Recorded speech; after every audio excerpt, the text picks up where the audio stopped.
नमस्कार मेरे प्यारे साथियों, कैसे हो? उम्मीद करता हूँ बहुत बेहतर होंगे, बहुत अच्छे होंगे। दोस्तों, आज हम चर्चा करने वाले हैं जनन तंत्र के पार्ट नंबर 2 के बारे में। पिछले पार्ट में हमने जनन के बारे में कुछ पढ़ा था भी, जनन किसे कहते हैं, जनन कितने प्रकार का होता है, लैंगिक जनन क्या है, अलैंगिक जनन क्या है, इसके बारे में हम चर्चा कर चुके हैं। आज का हमारा जो टॉपिक होने वाला है वो होने वाला है मनुष्य में जनन के बारे में। मनुष्य में जनन क्या है, किस प्रकार से होता है, नर जनन तंत्र क्या है, मादा जनन तंत्र क्या है, इसके बारे में हम पढ़ने वाले हैं। तो अगर आप चैनल के ऊपर पहली बार हैं तो चैनल को सब्सक्राइब करके बेल आइकन को जरूर प्रेस कर लें। इसके साथ साथ आप हमें फेसबुक, इंस्टाग्राम और टेलीग्राम पर भी फॉलो कर सकते हैं, जिसका लिंक वीडियो के डिस्क्रिप्शन में दिया गया है, या आप सर्च कर सकते हैं टेलीग्राम की ऐप के ऊपर ज्ञान का अड्डा, आपको हमारा चैनल मिलेगा, उसको ज्वाइन कर लेना और वहाँ पर आपको PDF वगैरह की जानकारी दी जाती है। चलिए वीडियो को स्टार्ट करते हैं। वीडियो बहुत ही दमदार होने वाला है, अद्भुत होने वाला है। वीडियो के अंत तक बने रहिए और जो भी बातें मैं आपको बताता हूँ उनके अच्छे से नोट्स बना लीजिए, जिससे कि आपकी तैयारी बहुत ही ज़्यादा अच्छी हो जाए। चलिए वीडियो शुरू करते हैं। आज हम चर्चा करने वाले हैं किसके बारे में? मनुष्य में जनन के बारे में। मनुष्य में जनन, मनुष्य में जनन का आज हमारा टॉपिक होने वाला है। टॉपिक बहुत ही दमदार होगा, समझ लेना। मनुष्य में जनन, तो सबसे पहली बात आती है कि जो मनुष्य होता है, मनुष्य, उसमें जनन कब शुरू होता है? पहली बात तो ये है भी शुरू कब होता है, उसके बाद कैसे होता है वो तो बाद की बात है। कौन से अंग काम आते हैं वो बाद की बात है। पहले हमें पढ़ना है कि भी मनुष्य में जनन कब से शुरू होता है। तो ध्यान रखना, मानव में जनन या मनुष्य में जनन, मानव में जनन यौवनावस्था से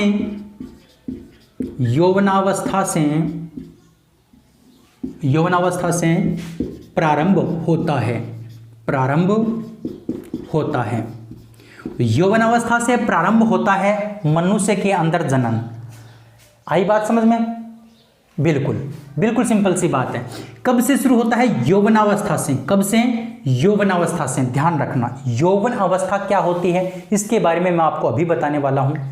लेकिन आपको क्वेश्चन पूछा जाएगा कि मानव में जनन कब से शुरू होता है, तो यौवन अवस्था से। कब से शुरू होता है? यौवन अवस्था से शुरू होता है। अब हम चर्चा करने वाले हैं यौवन अवस्था की बात। यौवन अवस्था क्या है? यौवन अवस्था क्या है? इस यौवन अवस्था को किशोर अवस्था भी बोलते हैं। क्या बोलते हैं? किशोरावस्था। ध्यान रखना, किशोर अवस्था या फिर यौवन अवस्था के बारे में चर्चा करते हैं।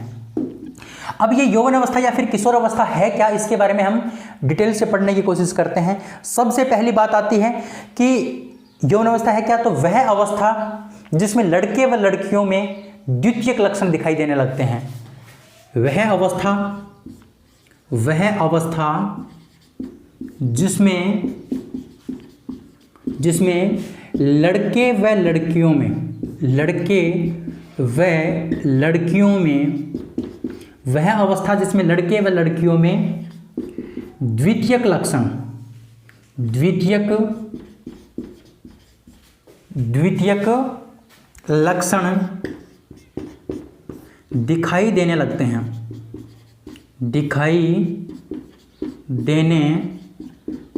हैं। वह अवस्था जिसमें लड़के व लड़कियों में द्वितीयक लक्षण दिखाई देने लगते हैं, उस अवस्था को यौवन अवस्था कहा जाता है। यौवन अवस्था कहा जाता है। वेरी इंपॉर्टेंट बात है, यानी ऐसी अवस्था जिसमें लड़के व लड़कियों में द्वितीयक लक्षण उत्पन्न हो जाते हैं या द्वितीयक लक्षण दिखाई देने लगते हैं, उस अवस्था को हम क्या बोलते हैं? उस अवस्था को बोलते हैं यौवन अवस्था। अब ये द्वितीयक लक्षण क्या है, इसके बारे में चर्चा करते हैं। देखो दोस्तों, लक्षण दो प्रकार के होते हैं। एक होता है प्राथमिक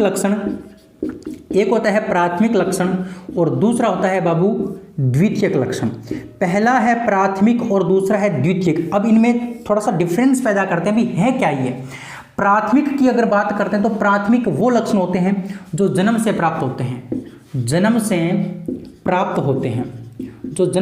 होते हैं, उसको हम प्राथमिक लक्षण बोलते हैं। और उसके बाद हम बात करते हैं द्वितीयक की, यानी जन्म के कुछ वर्ष बाद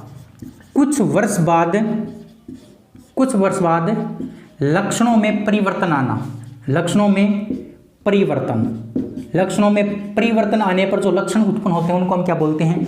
द्वितीयक लक्षण बोलते हैं। जैसे आपने देखा होगा जो व्यक्ति है, जैसे मेरी बात कर लो, मेरे अब दाढ़ी मूछ है, लेकिन मैंने जब जन्म लिया था तो क्या मैं दाढ़ी मूछ का ही जन्मा था? नहीं, तब तो मैं क्या था? आपके जैसा ही था। ना मेरे दाढ़ी मूछ थी ना आपके थी। आपने कभी देखा है ऐसा व्यक्ति जन्म लेता हुआ जिसकी दाढ़ी मूछ हो पूरी? नहीं देखा होगा, क्योंकि वो प्राथमिक लक्षण है। प्राथमिक लक्षण में हमारी दाढ़ी मूछ नहीं होती हैं। लेकिन कुछ वर्षों के बाद, 15, 20, 25 साल जो भी उम्र होती है, उस उम्र के बाद क्या होता है, हमारे शरीर में कुछ ऐसे लक्षण आ जाते हैं जो हमें जन्म से नहीं प्राप्त हुए थे। उन लक्षणों को हम क्या बोलते हैं? द्वितीयक लक्षण बोलते हैं। और उन्हीं लक्षणों के पैदा होने की जो उम्र होती है, उस उम्र को हम क्या बोलते हैं? उस उम्र को बोलते हैं यौवन अवस्था। यानी जब हमारे शरीर में दूसरे लक्षण उत्पन्न हो जाते हैं जो हमें जन्म से नहीं मिले थे, वो लक्षण उत्पन्न हो जाते हैं, उस उम्र को, उस अवस्था को हम क्या बोलते हैं? यौवन अवस्था या फिर किशोर अवस्था बोलते हैं। यौवन अवस्था या फिर किशोर अवस्था बोलते हैं। ये बात आपको समझ में आई होगी? बिल्कुल आई है। चलिए आगे बढ़ते हैं। यौवन अवस्था की बात करते हैं तो समझना, लड़कों में यह अवस्था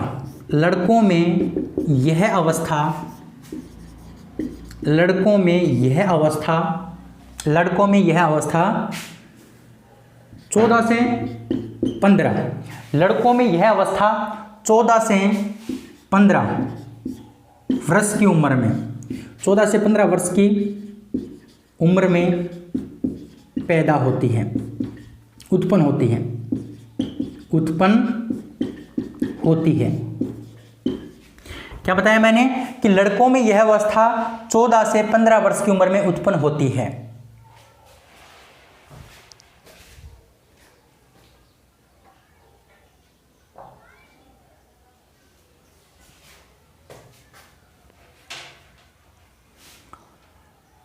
और ये तो लड़कों की बात हो गई। अब बात करते हैं लड़कियों की। लड़कियों में यह अवस्था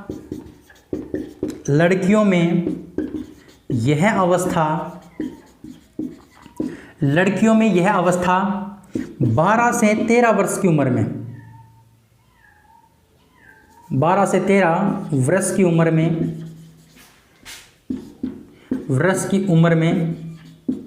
उत्पन्न होती है।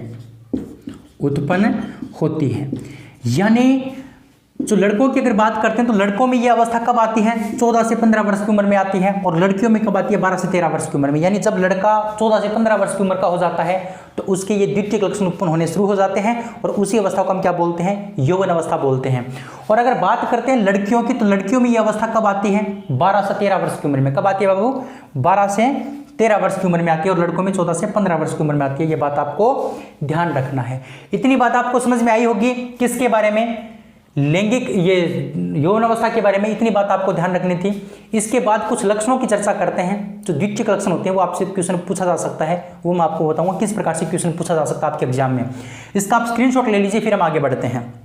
बिल्कुल, आपने इसका स्क्रीनशॉट ले लिया होगा। अब हम चर्चा करते हैं इससे आगे यौवन अवस्था में उत्पन्न होने वाले लक्षणों की चर्चा करते हैं। तो लक्षण भी लड़कों में अलग प्राप्त होंगे, उत्पन्न होंगे, और लड़कियों में अलग उत्पन्न होंगे। तो उनकी चर्चा करते हैं अलग अलग से। तो सबसे पहले हम पढ़ने वाले हैं लड़कों में यौवन अवस्था में उत्पन्न होने वाले लक्षण। समझना, बहुत इंपॉर्टेंट टॉपिक है ये। यहाँ से क्वेश्चन 2-3 बार पूछा भी गया है। यौवन अवस्था में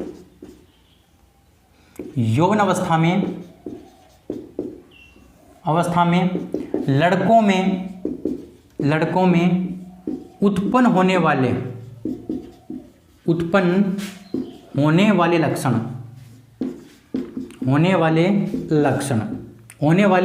द्वितीयक लक्षण नहीं, द्वितीयक लक्षण की चर्चा करेंगे यहाँ पर।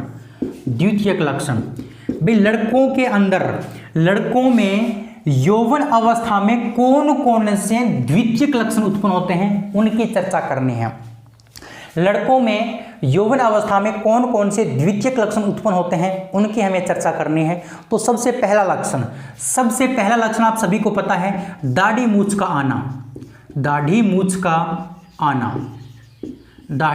का आना।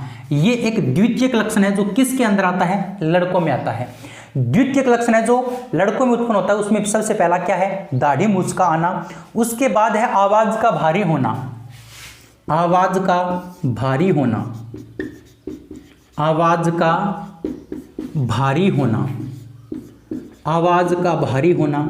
जैसे आपने देखा होगा कि जो लड़का होता है उसके दाढ़ी मूछ आ जाती हैं तो वो स्टार्टिंग से नहीं आती, वो यौवन अवस्था के बाद आती है। एक अवस्था आती है 14 से 15 वर्ष की उम्र, उसके बाद ही आनी शुरू होती हैं। इसका मतलब ये एक द्वितीयक लक्षण है और इसको बोलते हैं यौवन अवस्था में आने वाला लक्षण है। दाढ़ी मुचकाना, आवाज भारी हो जाती है। पहले आप लड़के और लड़की में विभेदन नहीं कर पाते जब तक उसका लिंग आपने देख लो। यानी जब छोटा बच्चा होता है बिल्कुल छोटा, तो उसमें लड़के और लड़की में कोई अंतर नहीं होता, वो उसी प्रकार से बोलता है जिस प्रकार से लड़की बोलती है, जिस प्रकार से लड़का बोलता है। उनकी आवाज़ एक जैसी होती है, लेकिन एक उम्र आती है, उस उम्र के बाद लड़के की आवाज़ अलग हो जाती है और लड़की की आवाज़ क्या हो जाती है, अलग हो जाती है। उसको बोलते हैं आवाज़ का भारी होना, यानी लड़की की आवाज़ मोटी हो जाती है, भारी हो जाती है। आई बात समझ में? ठीक है। इसके बाद आपको ध्यान रखना है कील मुहासों का निकलना। कील मुहासों का निकलना, कील मुहासों का निकलना। ठीक है।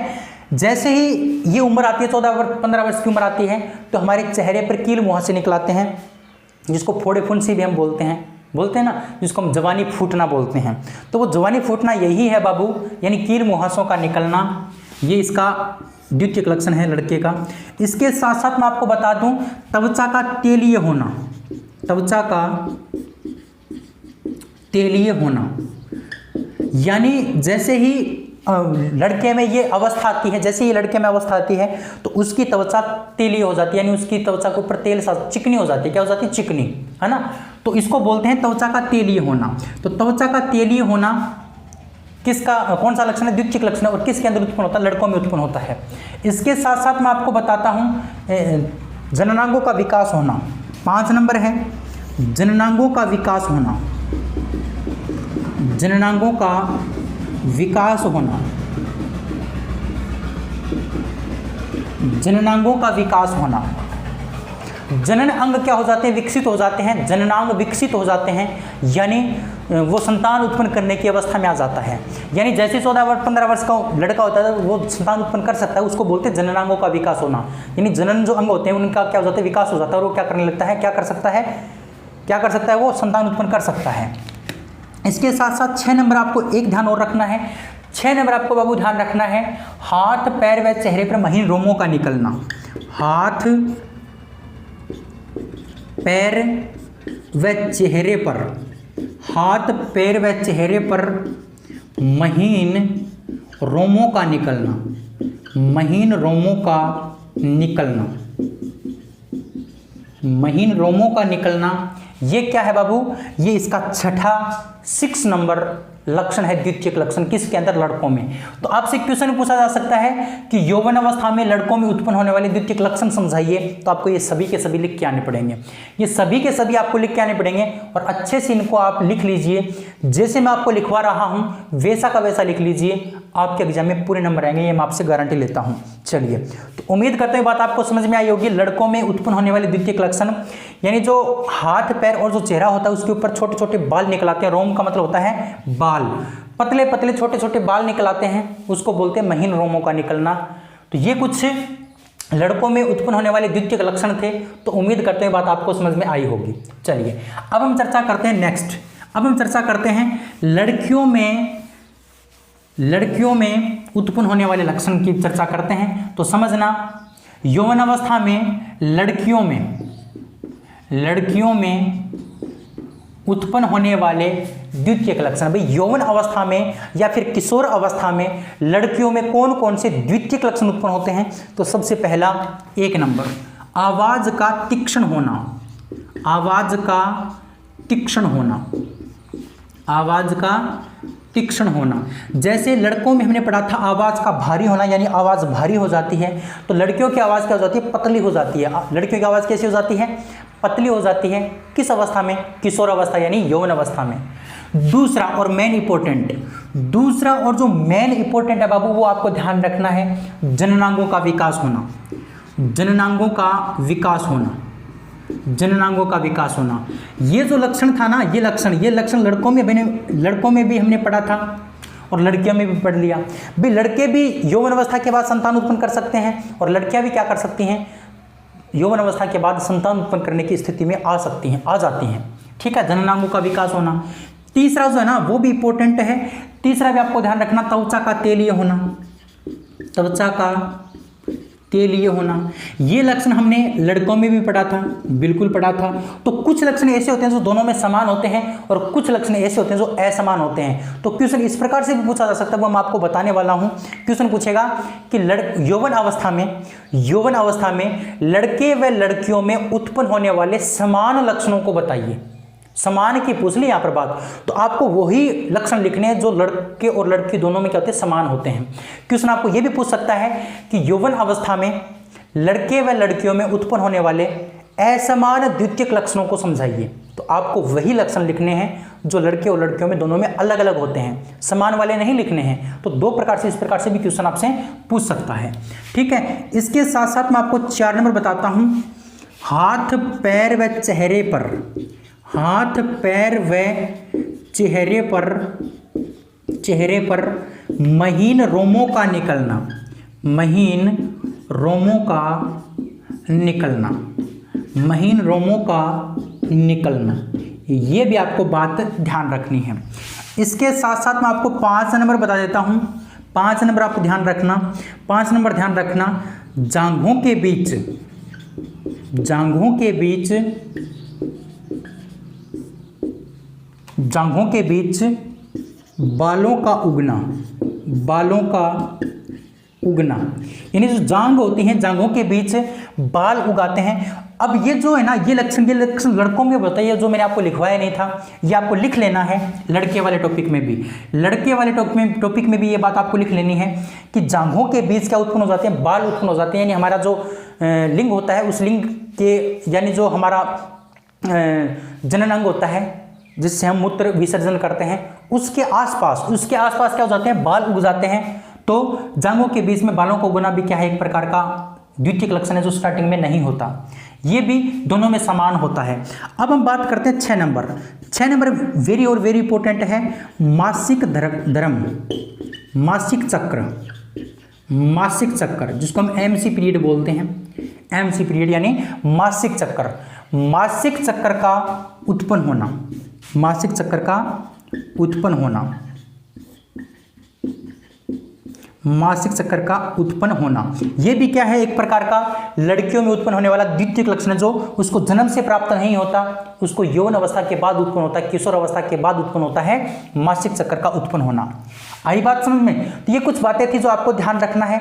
इसके साथ साथ एक बात और ध्यान रखनी है, 7 नंबर, स्तनों का विकास होना, स्तनों का विकास होना, स्तनों का विकास होना। स्तन क्या होते हैं, जहां से बच्चा दूध पीता है, जहां से बच्चा दूध पीता है, उस निपल्स को हम क्या बोलते हैं, उस निपल्स को बोलते हैं स्तन। क्या बोलते हैं, स्तन।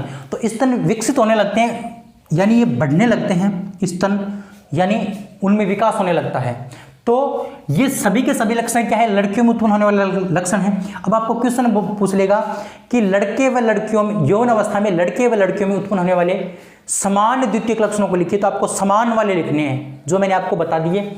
ये वाले जो है ना, ये वाले, ये इतने समान हैं, ये इतने समान हैं, और जो बच गए ना वो असमान है। ये 3 असमान है, उसमें भी 1-2 असमान था जो आपको ध्यान रखना था।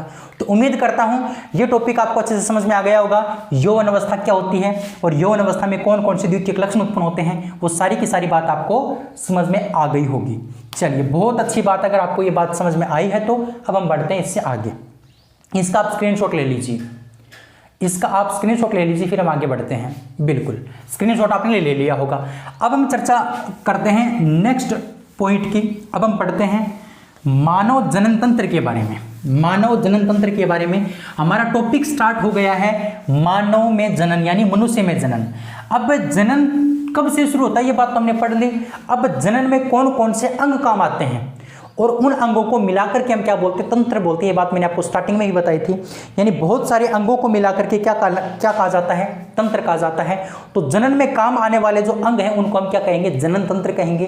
तो अब हम पढ़ने वाले हैं मानव जनन तंत्र के बारे में। तो अब हमारा टॉपिक स्टार्ट होगा मानव जनन तंत्र।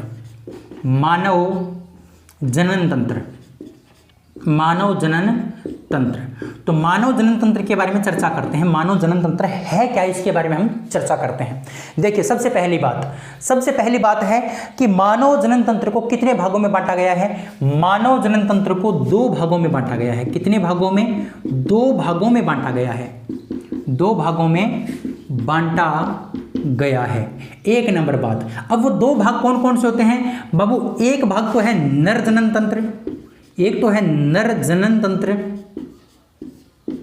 और दूसरा है मादा जनन तंत्र। दूसरा क्या है? मादा जनन तंत्र। अगर आप इन दोनों टॉपिकों को पढ़ लोगे ना तो आपका जनन तंत्र कंप्लीट हो जाएगा। सबसे पहले हम किसको स्टार्ट करने वाले हैं? जनन तंत्र को स्टार्ट करने वाले हैं। किसको स्टार्ट करने वाले हैं बाबू? जनन तंत्र, नर जनन तंत्र को स्टार्ट करने वाले हैं। नर में किस प्रकार से जनन तंत्र होता है वो हम चर्चा करेंगे। तो उम्मीद करते हैं बात आपको समझ में आई होगी। मानव जनन तंत्र को कितने भागों में बांट दिया? 2 भागों में बांट दिया। एक होता है नर जनन तंत्र और दूसरा होता है मादा जनन तंत्र। सबसे पहले हम चर्चा करते हैं नर जनन तंत्र की। किसकी चर्चा करते हैं? नर जनन तंत्र की चर्चा करते हैं। तो आप हेडिंग लगा सकते हैं नर जनन तंत्र। नर जनन तंत्र, नर जनन तंत्र। नर जनन तंत्र की हम चर्चा करते हैं बाबू, ध्यान से समझना नर जनन तंत्र के बारे में। नर जनन तंत्र किसे कहते हैं? तो समझना, जनन कोशिका उत्पादित करने वाले, जनन कोशिका उत्पादित करने वाले और उस जनन कोशिका को निषेचन के स्थान तक पहुंचाने वाले अंगों को संयुक्त रूप से क्या कहा जाता है? नर जनन तंत्र कहा जाता है। ये बात मैं आपको लिख देता हूं, फिर आपको समझाऊंगा। समझना, जनन कोशिका, जनन कोशिका, जनन कोशिका उत्पन्न करने वाले, उत्पन्न करने वाले अंग, करने वाले अंग, जनन कोशिका उत्पादित करने वाले अंग तथा उस जनन कोशिका को, उस जनन कोशिका को, उस जनन कोशिका को निषेचन के स्थान तक, निषेचन के स्थान तक पहुंचाने वाले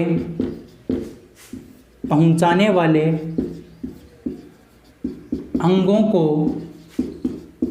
संयुक्त रूप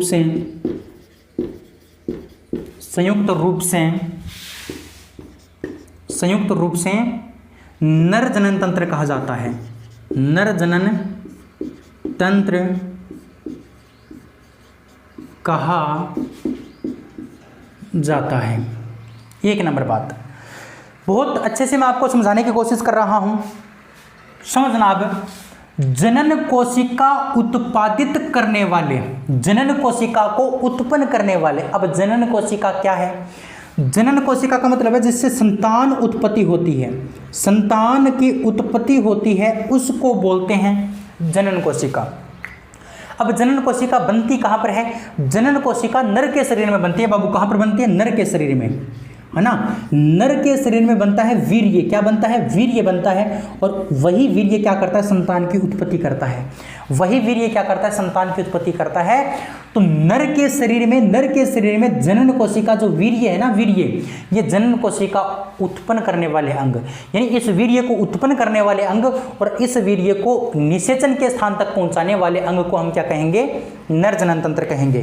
तो ये बात आपको समझ में आ गई होगी कि भाई जनन कोशिका क्या होती है। जनन कोशिका वीर्य को कहा जाता है और वीर्य में क्या पाए जाते हैं? शुक्राणु पाए जाते हैं। क्या पाए जाते हैं? शुक्राणु पाए जाते हैं। शुक्राणु, ठीक है, शुक्राणु, शुक्राणु। तो शुक्राणुओं को उत्पन्न करने वाले अंग, यानी नर के अंदर जो शुक्राणु बनते हैं उनको कौन बनाता है? भी जो अंग बनाते हैं ना, उन अंगों को और उसके साथ साथ उन शुक्राणुओं को निषेचन के स्थान तक पहुंचाने वाले अंगों को हम क्या कहेंगे? नर जनन तंत्र कहेंगे। क्या कहेंगे? नर जनन तंत्र। अब निषेचन क्या है ये मैं आपको बता देता हूं, समझना, फिर आपको अच्छे से समझ में आ जाएगा। ये निषेचन क्या है समझ लेना। निषेचन का मतलब होता है शुक्राणु और अंडाणु का मिलन होना। शुक्राणु प्लस अंडाणु का क्या होना? आपस में मिलन होना। क्या कहलाता है? निषेचन कहलाता है। क्या कहलाता है? निषेचन कहलाता है। शुक्राणु और अंडाणु का आपस में मिलन होना क्या कहलाता है? निषेचन कहलाता है। और निषेचन की क्रिया होती कहाँ पर है? निषेचन की क्रिया होती है अंडवाहिनी में, अंडवाहिनी में। अब ये अंडवाहिनी कहाँ पाई जाती है? अंडवाहिनी पाई जाती है मादा के शरीर में। कहाँ पाई जाती है? मादा के शरीर में, मादा के शरीर में। अब समझना, मैं आपको बताता हूं। मान लो ये पुरुष है, ये क्या है? पुरुष, ठीक है। और ये क्या है? मादा। ये क्या है? मादा। ये मादा है, ठीक है। पुरुष और मादा है। अब इसके शरीर में शुक्राणु बनेगा, इसके शरीर में शुक्राणु बनेगा, ठीक है। और मान लो इसके अंदर क्या है? अंडवाहिनी है, मादा के अंदर अंडवाहिनी है, ठीक है। तो निषेचन कहां पर होगा? अंडवाहिनी में होगा। निषेचन कहां पर होगा? अंडवाहिनी में होगा। तो ये जो नर है, नर में जिस अंग ने शुक्राणु को बनाया, नर के अंदर जिस अंग ने शुक्राणु को बनाया, और इस शुक्राणु को बनाने के बाद जिस अंग ने इस शुक्राणु को इस अंडवाहिनी तक पहुंचाया, उन अंगों को संयुक्त रूप से हम क्या बोलते हैं? नर जनन तंत्र बोलते हैं। क्या बोलते हैं? नर जनन तंत्र बोलते हैं। ये बात आपको समझ में आ गई होगी। तो यानी किसी नर के अंदर जनन कोशिका उत्पादित करने वाले अंग और उस जनन कोशिका को निषेचन के स्थान तक पहुंचाने वाले अंगों को संयुक्त रूप से हम क्या बोलते हैं? उसको हम संयुक्त रूप से नर जनन तंत्र कहते हैं। क्या कहते हैं? नर जनन तंत्र कहते हैं। ये बात आपको समझ में आई होगी।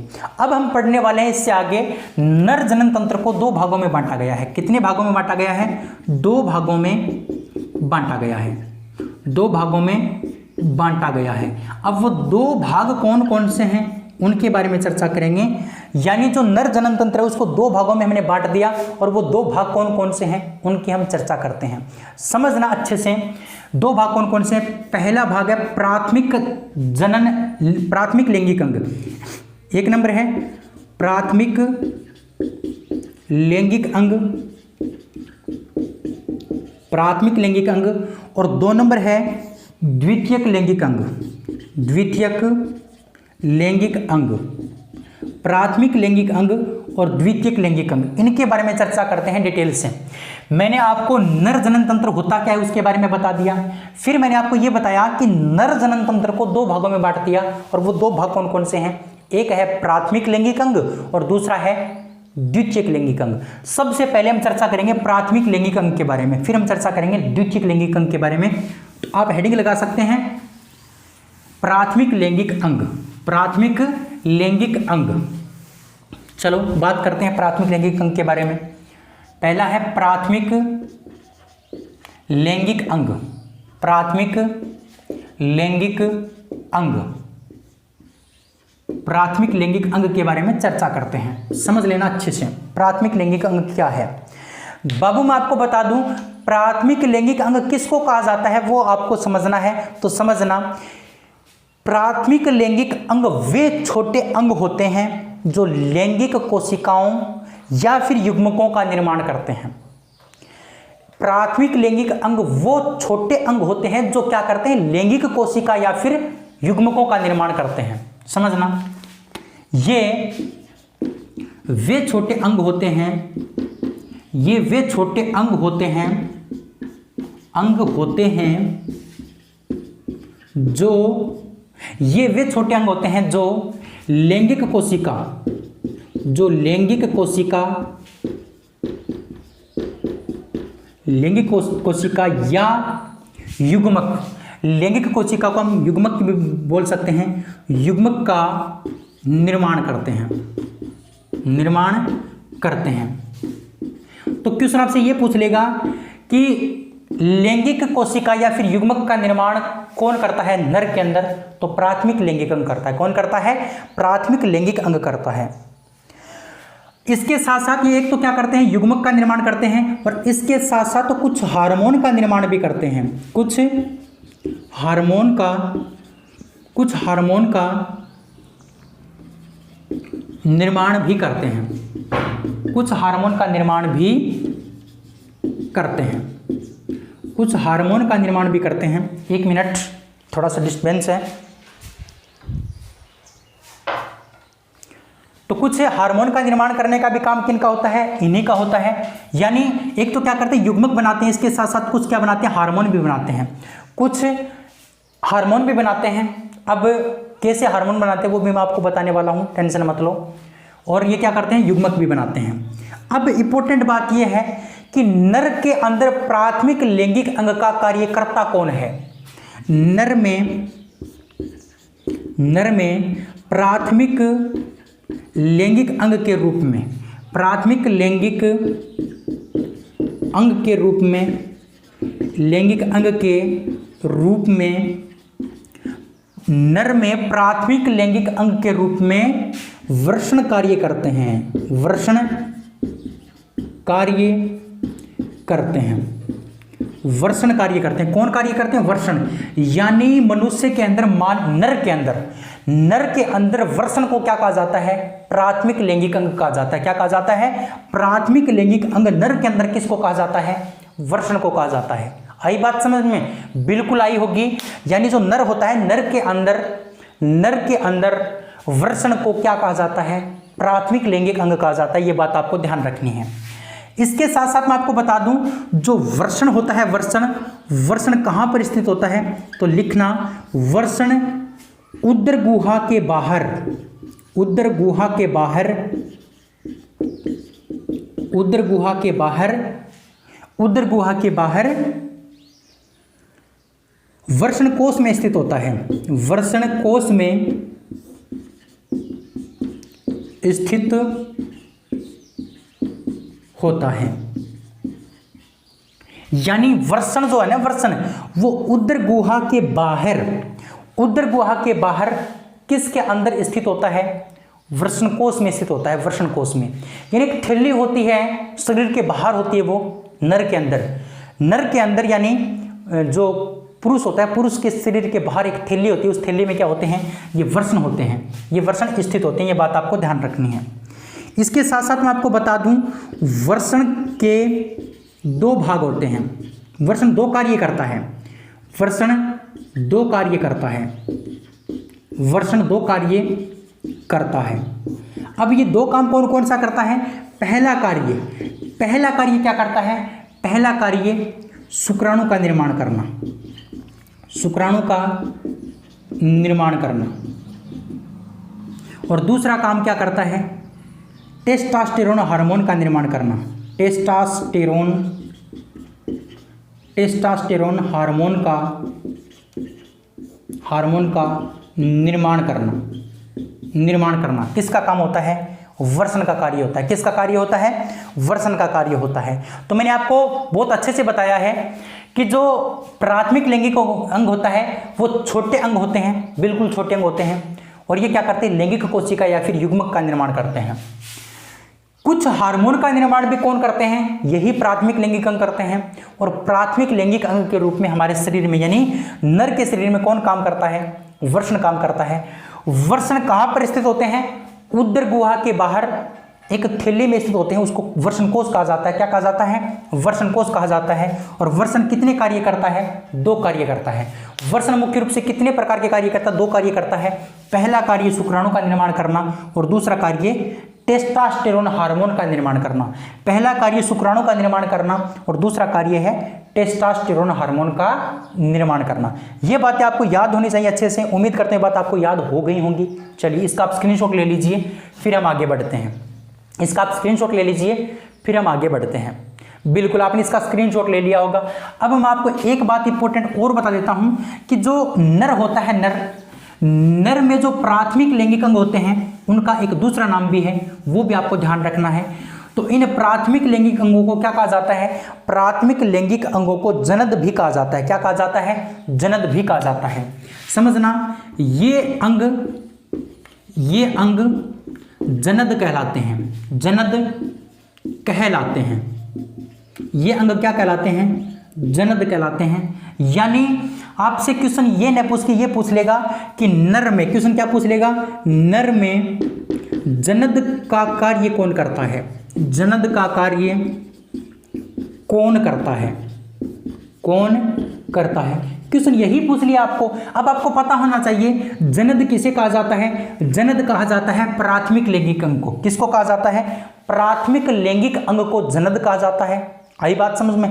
प्राथमिक लैंगिक अंग को जनन कहा जाता है और प्राथमिक लैंगिक अंग के रूप में नर के शरीर में कौन काम करता है बाबू? वृषण काम करता है। कौन काम करता है? वृषण काम करता है।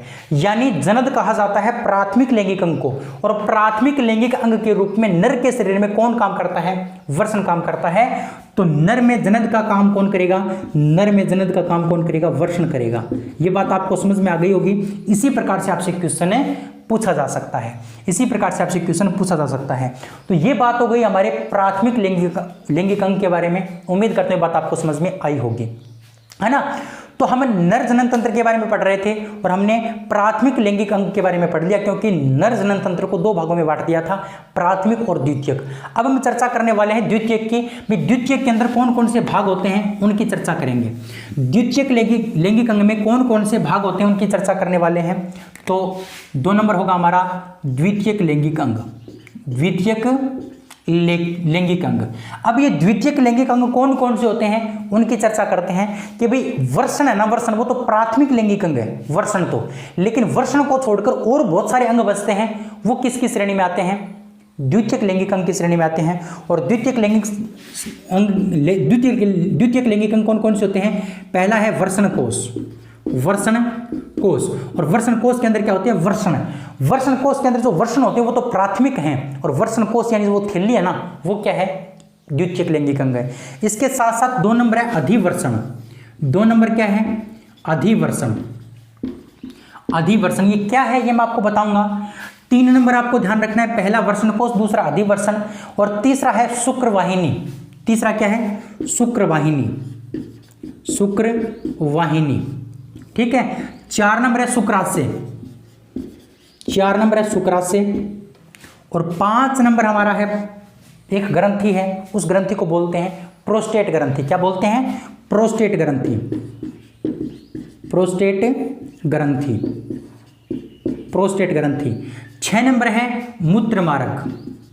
6 नंबर मूत्रमार्ग, और 7 नंबर है बाबू शीशन। 7 नंबर क्या है? शीशन।